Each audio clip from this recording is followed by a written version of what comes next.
China's first domestically built aircraft carrier led a naval fleet into Hong Kong waters this week in a show of national pride that underlined Beijing's growing military force and ambitions. Shandong, escorted by 3 other homemade warships, kicked off a 5-day stop in the semi-autonomous Chinese territory on Thursday.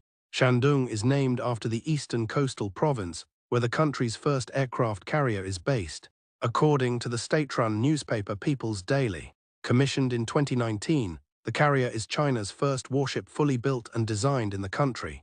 Its flight deck is about the size of 2 standard soccer pitches, and it is as tall as a 20-story building.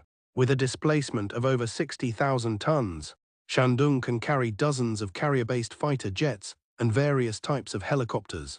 China has one of the world's largest navies, with an active-duty force of 300,000 personnel, according to a 2023 report affiliated with the country's Ministry of Veteran Affairs. Hong Kong leader John Lee hailed the historic and inspiring visit of the aircraft carrier as the city marked the 5th anniversary of a Beijing-imposed national security law, which came amid a deep crackdown on pro-democracy protesters. Speaking at a welcoming ceremony, Lee said the visit demonstrated that national security is rock solid.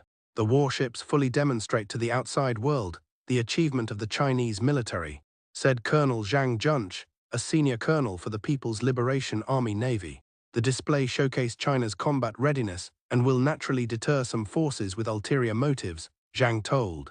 The US and its allies have grown increasingly worried about China's territorial disputes with neighbors, including sovereignty claims over the self-governing island of Taiwan and conflicts with the Philippines in the South China Sea. Last week, Army General Ronald P. Clark, commander of U.S. Army Pacific, warned that China was developing military technologies and capabilities at a pace and scale never before seen. China's first aircraft carrier, the Liaoning, was rebuilt from a decommissioned Soviet naval vessel and visited Hong Kong in 2017. Last month, both these Chinese ships had conducted the first known dual aircraft carrier operation in the Pacific, in what senior Taiwanese and Japanese officials said signified China's expansionist aims beyond its borders. Stretching 315 meters in length and weighing up to 70,000 tons, the Shandong passed through Hong Kong waters before anchoring on the western edge of Victoria Harbour with J-15 fighter jets and Z-18 helicopters on its flight deck. After 1997, China still allowed some U.S. Navy ships to visit, including aircraft carriers like the USS Kitty Hawk in 2008, USS Nimitz in 2010, and USS Ronald Reagan in 2018.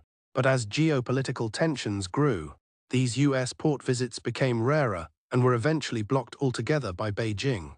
Hong Kong leader John Lee welcomed the Chinese strike group, noting that thousands of public tickets to visit the flotilla had been snapped up. The Chinese missile destroyer Zhanjiang and the missile frigate Yuncheng docked at a PLA naval base on Stonecutters Island, according to the official Xinhua news agency.